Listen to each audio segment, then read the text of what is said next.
dezembro, um tema que procura falar um pouco sobre Jesus de Nazaré, mas apresentando uma condição particular dessa personagem, que é trazer um pouco uma análise sobre os desafios que ele teria enfrentado durante o período encarnado na Terra. E eu queria conduzir vocês numa jornada refletindo sobre esse tema. Bom, antes de mais nada, nós vamos precisar criar uma delimitação para como abordar o tema. Afinal de contas, quando se fala em desafio, muitas coisas podem vir à mente e são muitas formas diferentes de se interpretar. Então, para que possamos começar, precisamos criar uma linha de contorno e estabelecer uma lógica, um pensamento de como vamos tratar esse tema. A nossa sugestão, então, é falar um pouco sobre a definição, sobre o que seriam esses desafios, apresentar um conceito, um processo introdutório, depois falar um pouco sobre Jesus e aí sim a gente abordar os desafios. Então, vejamos. Quando buscamos o significado da palavra, recorremos ao dicionário e aí aparecem muitos significados. Muitos. Alguns deles. Ato de desafiar, desafiação, convite para participar de um confronto de qualquer tipo, situação ou problema cujo enfrentamento demanda esforço e disposição firme, atitude que revela desrespeito, desacato, afronta ou provocação, ato de instigar alguém a realizar algo que supostamente está acima da sua capacidade, disputa poética cantada em forma de diálogo, geralmente improvisado, gênero poético escrito em forma de diálogo, que trata de uma disputa imaginária entre o poeta e o adversário. E isso segue. Ok. E nós estamos tentando falar de quê? Nossa sugestão é tentar delimitar para trabalhar fundamentalmente este item aqui. O ato de instigar alguém a realizar algo que supostamente está acima da sua capacidade. Testar o limite das competências ou habilidades de alguém. Então, é sobre essa ótica que nós vamos tentar conduzir a nossa conversa aqui hoje. Quando falamos dos desafios, nós estamos falando de testar as habilidades ou competências. Ok? Então, vamos para a nossa introdução, nossa viagem introdutória. Já que nós estamos falando de testar habilidades, a pergunta óbvia primeiro é: como é que faz isso? Como é que nós poderíamos testar o limite das competências de alguém? Vamos colocar alguns exemplos. Primeiro, imagine uma competição, uma corrida, 100 metros rasos, 2 competidores. E aí, de um lado, você tem esse que vos fala. E do outro lado, Usain Bolt. O que você acha que vai acontecer? Imagina o que vai acontecer. O resultado, provavelmente, é ele fazendo essa pose irritante de raiva e eu morto, caído no chão, depois de chegar na metade do caminho. Então, provavelmente vai ser assim. Mas a questão é o seguinte: será que em algum momento dessa disputa o Usain Bolt seria testado no limite de suas habilidades? Essa é a primeira pergunta para ajudar na condução do nosso raciocínio. É uma disputa, não é? Mas será que nessa condição haveria alguma possibilidade dele ser testado no limite das suas competências ou habilidades? Agora, vamos pensar diferente? Vamos imaginar a mesma disputa, só que dessa vez assim. De um lado, você tem um cara que foi 3 vezes campeão olímpico com índices muito bons. Mas do outro lado, você também tem um campeão olímpico com índices muito próximos.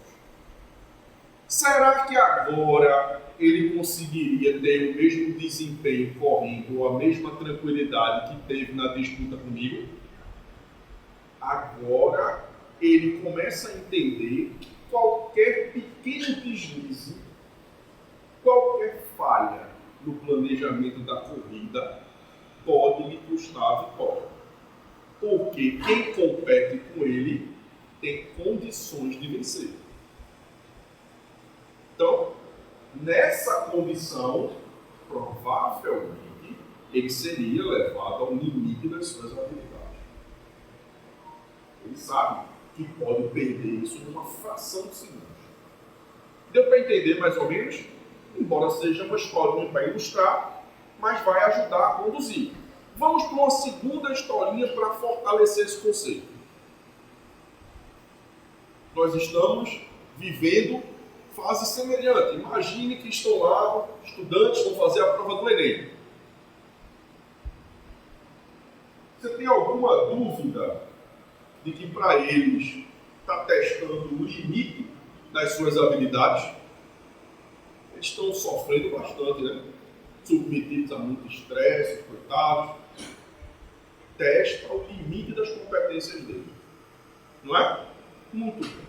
Agora imagine que vai fazer a mesma prova do lado deles uma garotinha simpática, sorridente. Essa garotinha é Marina Vyazovska, Prêmio Nobel de Matemática. Como é que você avalia o que é que vai acontecer aqui na prova do Enem de Matemática? A prova é a mesma, não é mesmo? Você já entende que eles estão submetidos a um estresse porque estão sendo levados ao limite das suas competências. Mas e ela? Provavelmente o que vai acontecer aqui é que ela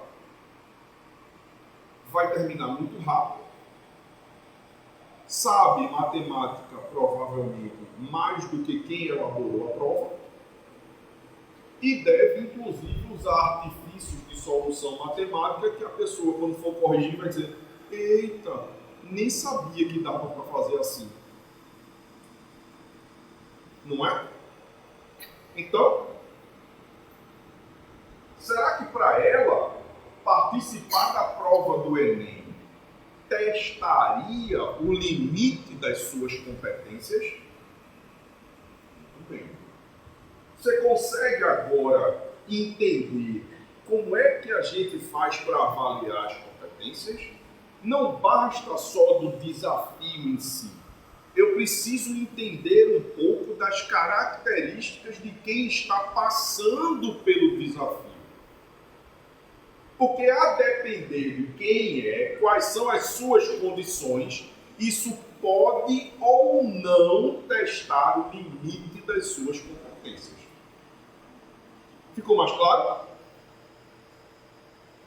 Então, antes de levar essa análise sobre Jesus, é preciso entender um pouco mais quem é Jesus.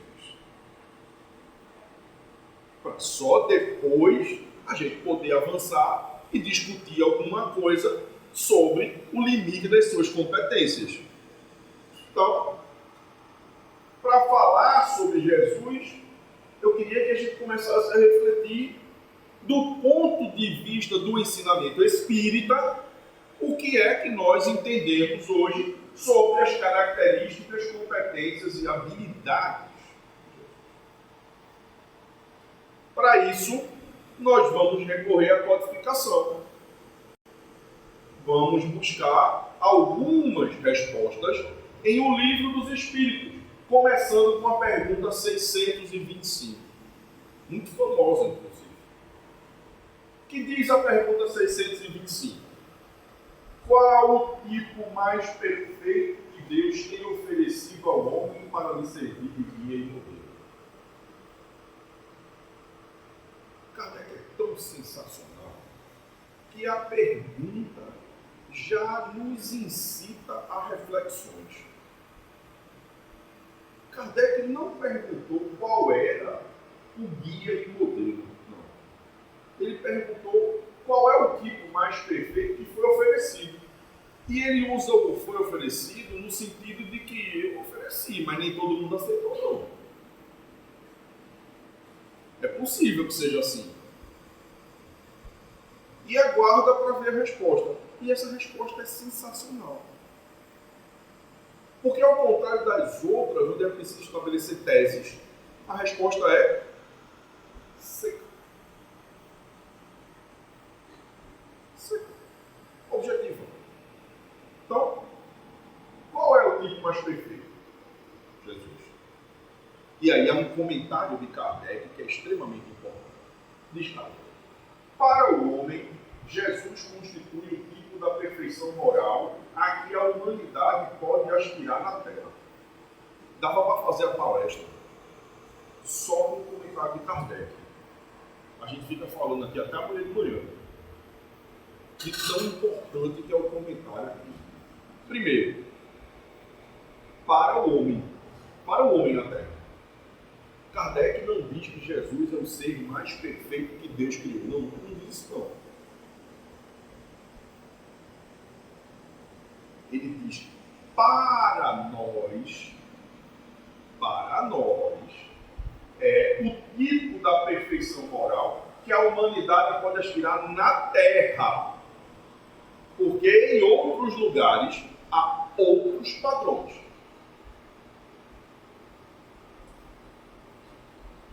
Vocês já tinham percebido isso? Está na codificação. Deus não o oferece como o mais perfeito modelo. E a doutrina que ensinou é a expressão mais pura da lei do Senhor. Porque sendo ele o mais puro de quantos tem aparecido na terra, o Espírito Divino do animal. Deus chega a dar uma emoção no negócio desse. Porque Kardec não coloca que ele representa a única visão da lei de Deus. Kardec não diz que a lei de Deus só pode ser compreendida do ponto de vista dele, só exprime que é a versão mais pura dessa lei. E completa dizendo assim: o Espírito Divino, o animal. O Espírito Divino, o animal. E daí vem uma série de confusões e até um pouco de poesia, porque alguns espíritas acabaram chamando Jesus de o médium de Deus. E isso dá uma certa condição de equívoco, porque dá a impressão de que era um efeito mediúnico. Mas é que ele era um representante de Deus na Terra. E numa comunhão tão profunda com os propósitos divinos, que Kardec diz que o Espírito de Deus o animal. Continua ele: quanto aos que, pretendendo instruir o homem na lei de Deus, o têm transviado, ensinando-lhe falsos princípios, isso acontece por haverem deixado que os dominassem sentimentos demasiado terrenos e por terem confundido as leis que regulam as condições da vida da alma com as que regem a vida do corpo. muitos hão apresentado como leis divinas simples, leis humanas, estatuídas para servir as paixões e dominar os homens. E ele deixa claro que há representantes, há aqueles que foram enviados para divulgar, para semear a lei de Deus, mas que se perderam no processo porque deixaram-se dominar por sentimentos demasiado terrenos.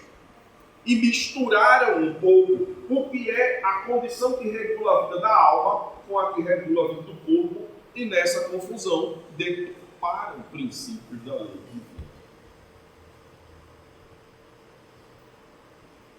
Que comentário! Por isso que eu falei, só isso aqui já dá uma palestra inteira.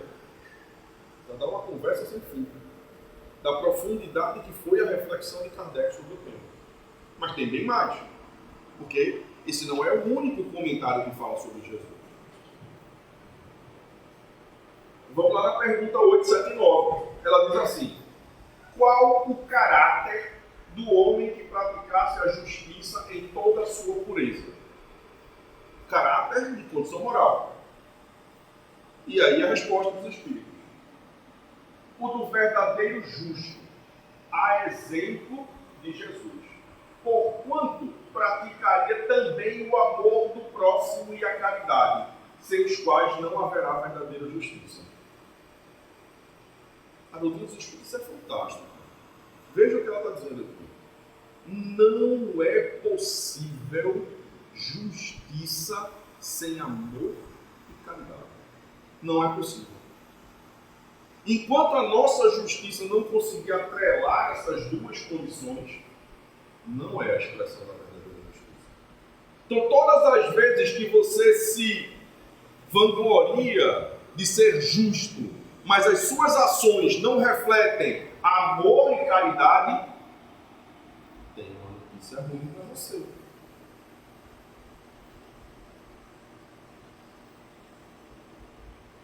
E os Espíritos nos revelam que essa expressão está no exemplo vivenciado por Jesus.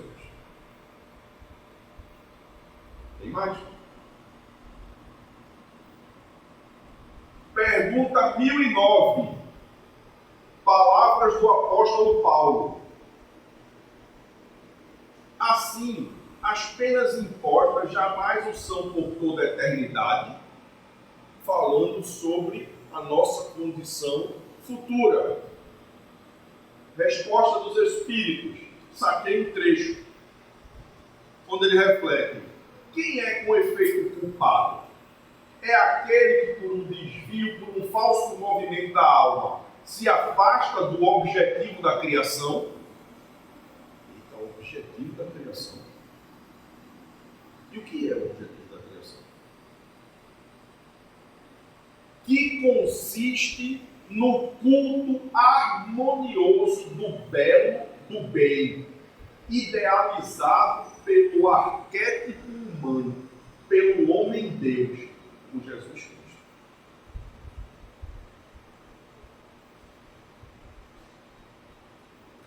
Vocês prestaram atenção em tudo? Vamos fazer um resumo?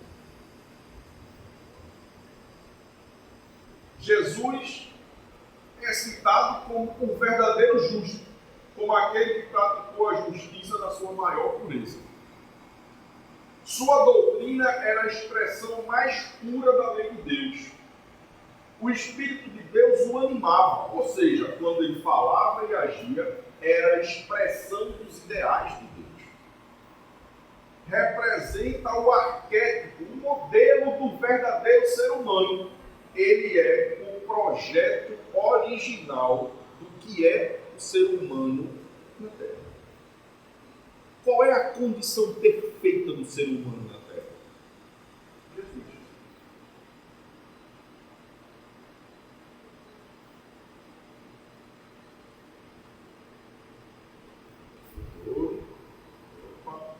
Bom. Mas vocês viram uma referência chamando-o de Jesus Cristo. E não é incomum chamá-lo assim. A questão é, você sabe o que isso significa? o que é o Cristo, nós vamos recorrer a uma passagem da Revista Espírita para responder essa pergunta. Mais particularmente a edição de fevereiro de 1868. Há um trecho com a fala do espírito Lacordaire. Diz assim: ao lado de Deus estão numerosos espíritos chegados ao topo da escala dos espíritos puros. Calma. Na escala espírita, você lembra dela?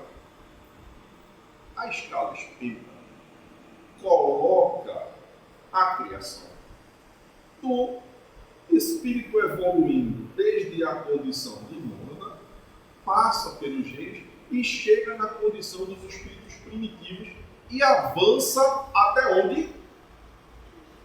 Até a condição de espírito puro. Não é assim? Veja o que Lacordaire está dizendo. Não.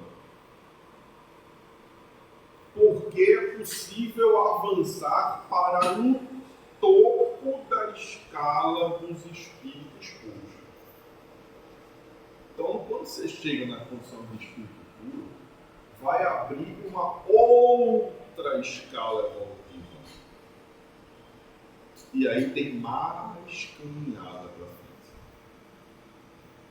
Mas alguém chega lá no final. Então, quando ele chega no topo dessa escala, que mereceram ser iniciados nos desígnios de Deus, só vai ser iniciado nos desígnios de Deus quando você chegar no topo da escala dos espíritos puros, para dirigirem a sua execução. Deus escolheu dentre eles seus enviados superiores, encarregados de missões especiais. Podeis chamá-los Cristos, é a mesma escola, são as mesmas ideias, modificadas conforme os tempos.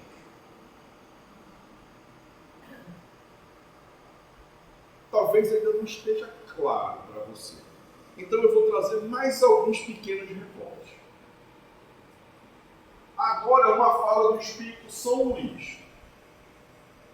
Os Messias, seres superiores, chegados ao mais alto grau da hierarquia celeste, depois de terem atingido uma perfeição que os torna infalíveis daí por diante, e acima das fraquezas humanas, mesmo na encarnação.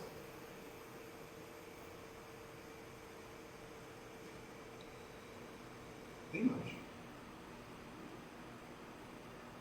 Continua o Espírito São Luís, falando das inteligências divinas. Ele segue: admitidos nos conselhos do Altíssimo, recebem diretamente sua palavra. Não falou que é uma intuição, não falou que recebe um WhatsApp, uma carta, um SMS. Ele falou que recebe diretamente. Que são encarregados de transmitir e fazer cumprir. Olha, cumprir é difícil, fazer cumprir, hein? Já pensou? Verdadeiros representantes da divindade, da qual tem o pensamento. É entre eles que Deus escolhe seus enviados especiais, ou seus messias, para as grandes missões gerais, cujos detalhes de execução são confiados a outros espíritos, encarnados ou desencarnados, agindo por suas ordens e sob sua inspiração. O que ele está dizendo aqui é que ele vai escolher no meio daqueles que chegaram a uma condição de realmente compreender os desígnios de Deus e receber diretamente de Deus o que é para fazer. Deu para entender? Então, o que você tem imaginado ser uma palavra utilizada como um adjetivo, como se fosse alto, bonito, não é. Quando você associa essa palavra a um nome, você está falando do cargo que ele ocupa. É uma atribuição que lhe foi dada. Percebeu? E para a qual ele tem os requisitos necessários. Porque para ter esta atribuição é preciso ser escolhido. Deu para entender? Até aí todo mundo bem? Acompanhando a lógica? Agora você tem uma leve noção do quem é Jesus. Mais ou menos pincelado na sua cabeça. A gente já falou um pouquinho como é que faz para avaliar o teste das habilidades, das capacidades, e apresentamos quem é que a gente está tentando avaliar. Não foi isso? Então, nosso passo seguinte é falar dos desafios. Então, considere agora tudo que a gente conversou. Tudo que foi visto até aqui. O ponto seguinte é: você consegue imaginar alguma situação que tenha levado Jesus ao limite das suas habilidades?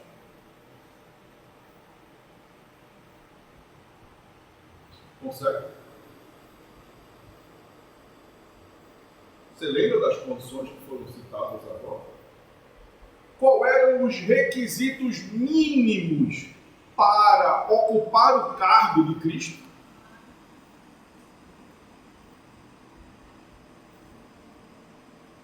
E aí você consegue imaginar uma vida encarnada na Terra, alguma situação que pudesse ter levado ao limite das suas habilidades? Será que isso é possível para a gente? Temos uma dificuldade aí. Então, o primeiro ponto é difícil. Por quê? Porque naquela condição dos requisitos, começa e eu não consigo sequer avaliar a extensão das competências dele. Até o meu olhar para enxergar como as competências dele podem ser demonstradas é limitado. Eu não consigo ver tudo. Como é que eu vou avaliar se eu estou testando o limite dessas competências? E aí eu vou trazer um exemplo. Peguei uma historinha que eu gosto, me lembrei de duas agora, mas acho que não dá. Vai só essa aqui mesmo. Me lembrei de uma historinha aqui que o Haroldo conta sobre o Chico. O Haroldo conta que na mocidade dele, ele ia para muitos encontros de mocidade espírita e ele foi para um em Minas e ficava na casa de pessoas e passava um tempo naquele congresso da mocidade. E nesse momento, nessa interação, eram vários jovens que ficavam na casa, ele conheceu um que convivia com o Chico, que tinha proximidade, porque ele trabalhava numa livraria e que Chico ia muito nessa livraria. E aí, imagina, Chico já era Chico, todo mundo queria. E aí, como é? Fala aí, conta como é. Eu não gosto de ficar perto dele, não. Isso. Como assim não gosta de ficar perto dele? Eu não gosto, não. É que quando a gente fica perto dele, a gente não pode nem pensar.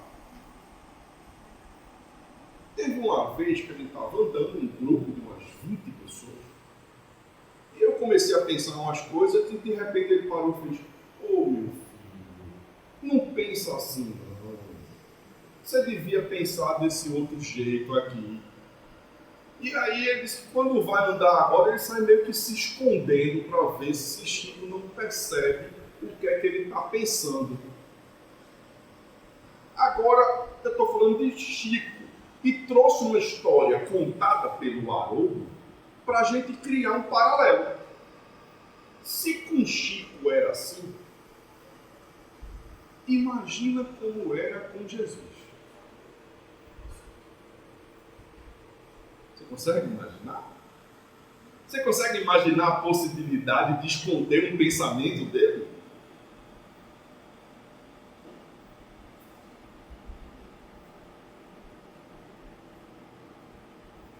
E aí, de novo, lembra? Uma das condições é que a partir desse momento, para ser escolhido, empossado como Cristo, é preciso que eles sejam infalíveis, mesmo encarnados.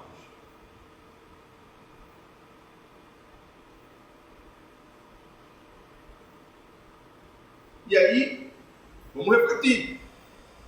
Você imagina ele pregado na cruz, dizendo assim: Pai, por que me abandonaste? Com medo de morrer. Você imagina isso? Você imagina um Cristo com esse nível de compreensão, mas estava com medo de desencarnar? Tem sentido? Não tem sentido. A clareza do pensamento espírita nos ajuda a entender um pouco isso. E agora eu estou tentando mostrar com algumas historinhas, com alguns paralelos, a grandeza desse espírito.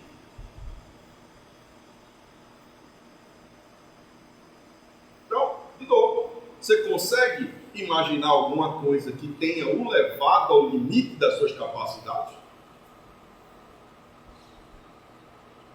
De toda forma, eu preciso que você não esqueça que é necessário um certo cuidado, porque a nossa visão limitada pode fazer com que você queira diminuir o Cristo para ser capaz de medi-lo.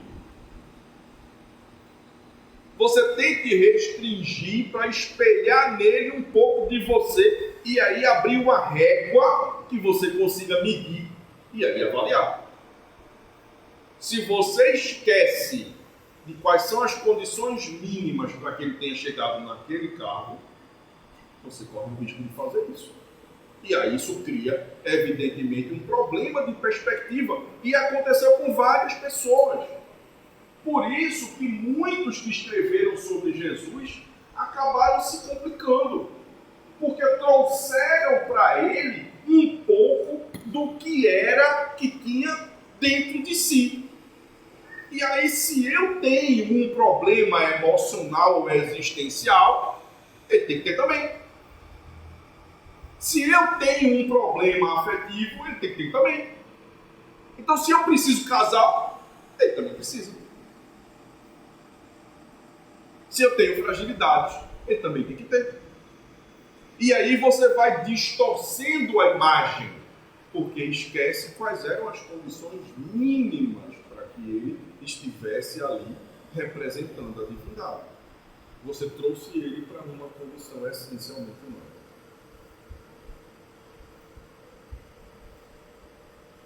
Entendeu?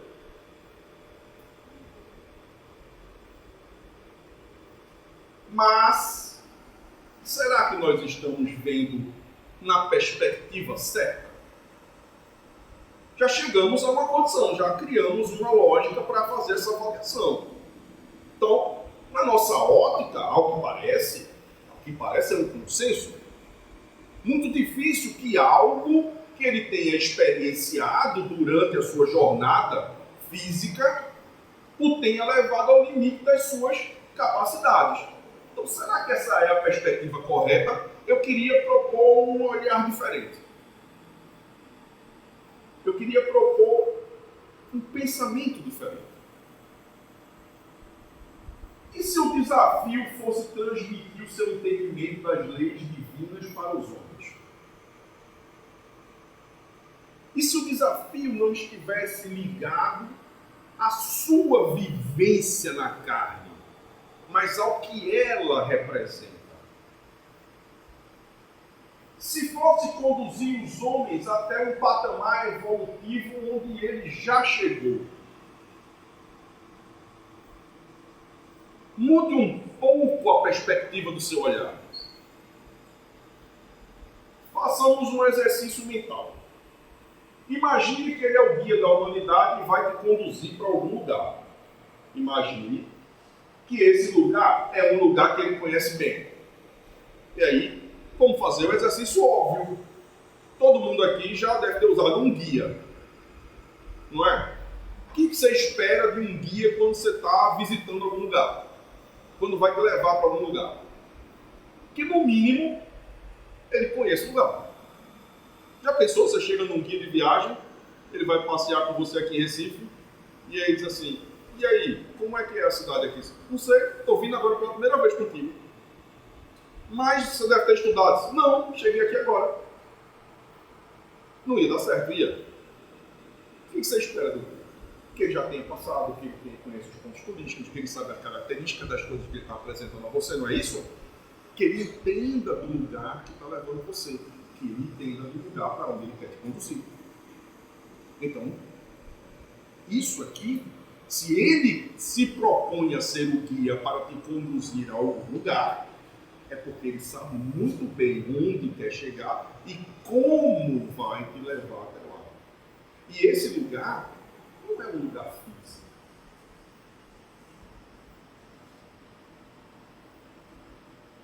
Como é que ele se propõe a nos conduzir? Ele disse,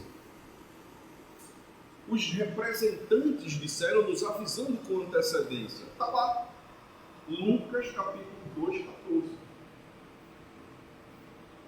Glória a Deus nas alturas, paz na terra, boa vontade para todos nós. É um mecanismo que ele vem nos apresentando para chegar naquela condição. Agora, levando em conta os elevados propósitos desse programa, vamos tentar mostrar como é que coloca isso em prática.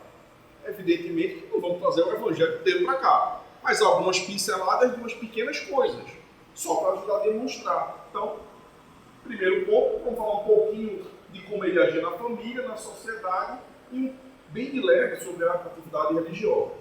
Em família, Humberto de Campos, no livro Boa Nova, no capítulo 2, apresenta uma história interessantíssima.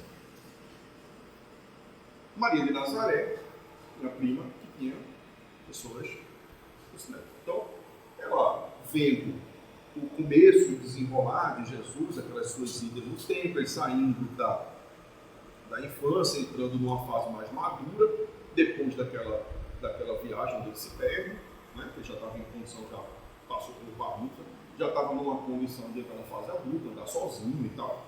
Ela vai ao templo e tenta dar uma interferida na vida de Jesus. Conheci o pessoal, começa a falar, rapaz, eu vim pedir pelo meu filho, inteligente, está sabendo, já esteve aqui, já falou, fala bem. Quando ele vem aqui, e aí eu fico feliz, ontem. Arranjei um emprego pro meu filho. Já está. Aí vai voltando para casa. Copernicamos que quando ela vai se aproximando, Jesus está na porta olhando para ela. Quando ela chega,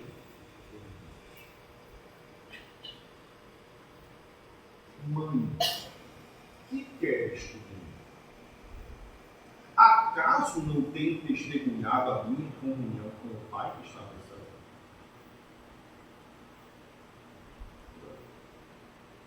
Altamente surpreendida, como quem foi pega no pulo, porque ela não disse nada, ela estava voltando. E ele joga assim, por que você foi perguntar a outras pessoas o que eu devo fazer? Você não confia em mim? Não acredita que eu estou em comunhão com o Pai? Se é Ele que está me orientando, por que você foi pedir orientação a outra pessoa? E ela fica evidentemente desconcertada, mas é mãe. Ela diz, olha, eu só tenho que cuidar por ti, meu filho. Eu me preocupo, eu sou mãe. Como como se estivesse em pleno conhecimento do que se passava em meu íntimo. E ele via, através dela, que a preocupação dela, e entendendo a preocupação dela, ele conta: mãe, toda a preparação muito generosa do mundo é preciosa, entretanto, eu já estou com Deus. Meu pai, porém, deseja de nós toda a exemplificação que seja boa, e eu escolherei desse modo a escola melhor. Mas aí ele faz algo extremamente surpreendente, porque entendendo a preocupação, ele vai lá, chama José e pede para começar a trabalhar na carpintaria. Se fosse fazer emburrado, porque estava fazendo outra coisa, parou e teve que dar uma satisfação, porque a mãe estava preocupada. Mas o Humberto de Campos disse que ele vai trabalhar, começa a fazer isso, enchendo a casa de ânimo com a sua doce alegria. Ele tem a preocupação da vida. Há um outro trecho muito famoso, está lá em Mateus, quando ele responde dizendo que a família tinha chegado, lembra? E ele diz: quem é minha mãe? Quem são meus irmãos? Todo aquele que faz a vontade do meu pai, esse sim é minha mãe, meu irmão, meu irmão. Mas ele não diz que é pai. Já percebeu? Que pai só. Mas ele coloca de uma forma muito objetiva a mensagem de que, para que estejamos confraternizando nesse ideal, é preciso que todos estejam unidos no mesmo propósito, que é fazer a vontade do Pai.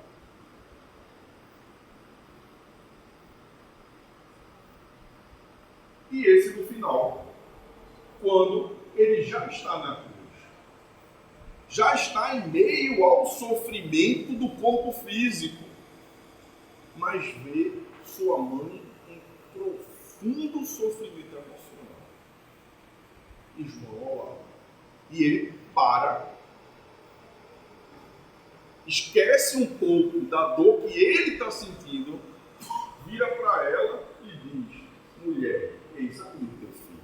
Tu não vai ficar desamparado. Vira para ele e diz assim: essa aí agora é tua. Você vai cuidar dela.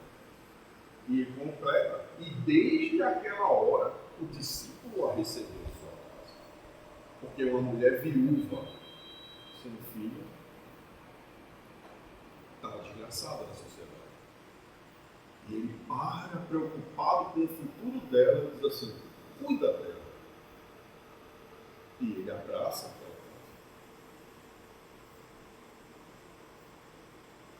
O desafio era trazer para o mundo a ideia de família universal.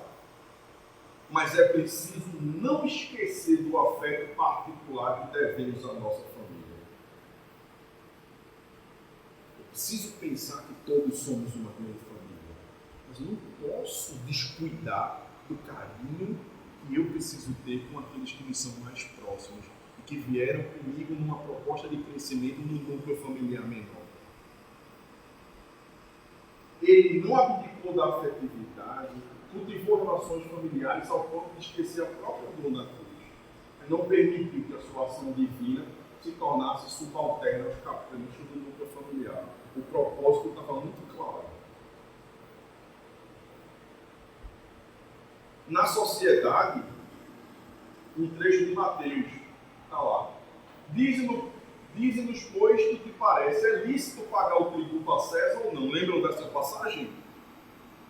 E pergunta se é lícito, né? Se é lícito.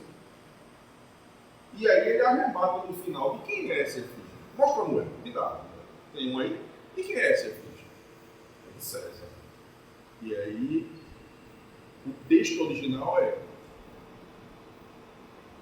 retribui, dá de volta a César o que é de César. Se era dele, tu pegou, devolve a ele.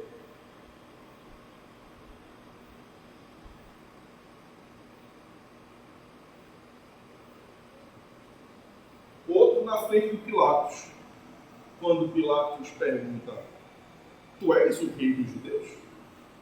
Quando essa função era dele. E ele pergunta para entender o que ele vai responder. E Jesus, compreendendo que não é possível assumir um cargo de autoridade na terra sem que este direito não tenha sido otorgado por Deus. E entendendo que ele só estava ali naquela condição porque Deus assim permitiu, ele não discute. Se fosse com a gente, você sabe com quem está falando. Eu sou o governador do planeta, tu está falando de uma cidadezinha no fim do mundo. Jesus responde como? Tu dizes.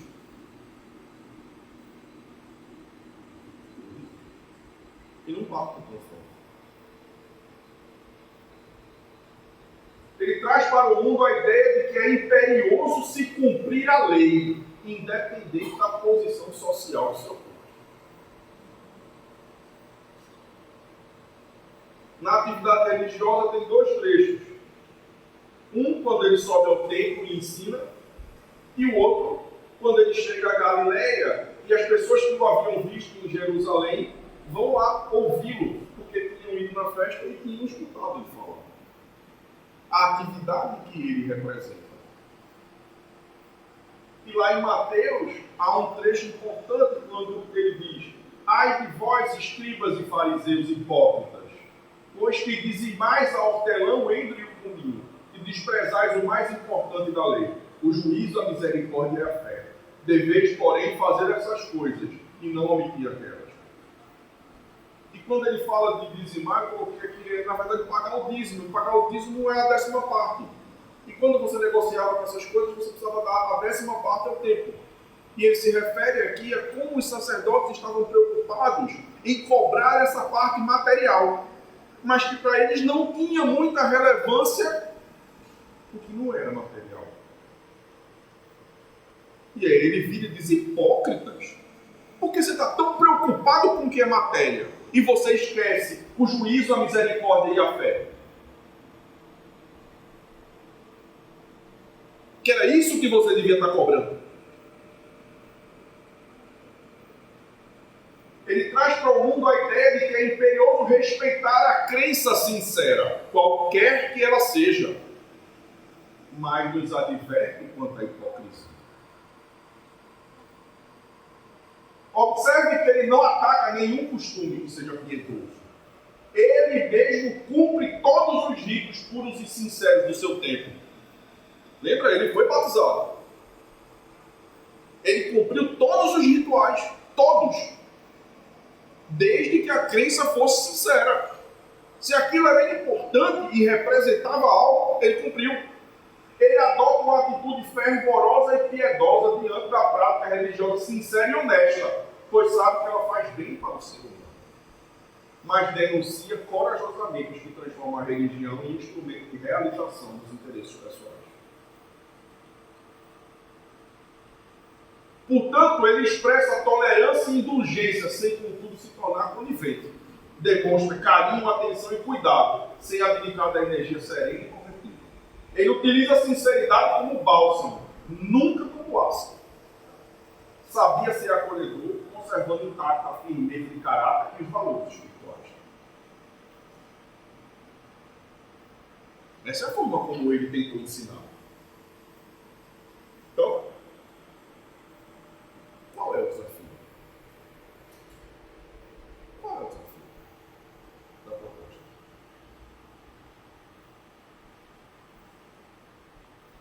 O desafio dele somos nós. É a forma como nós podemos ser conduzidos até Deus. Conduzidos até o mesmo patamar evolutivo em que ele se encontra. Eis o nosso propósito. Nós fomos criados todos para alcançar esse estado de perfeição. E o grande desafio que lhe foi conferido no cargo de Cristo é nos conduzir à plenitude e à felicidade. e a gente está travado. Mas um dia nós conseguiremos realizar essa condição e estaremos ao lado dele, junto da comunidade de espíritos puros, que toma conta das coisas de Deus no universo. Que a paz do Mestre Jesus, esse ser iluminado e amoroso, nos ilumine e nos abençoe, nos fortalecendo os propósitos para essa caminhada em direção à nossa plenitude. Muita paz.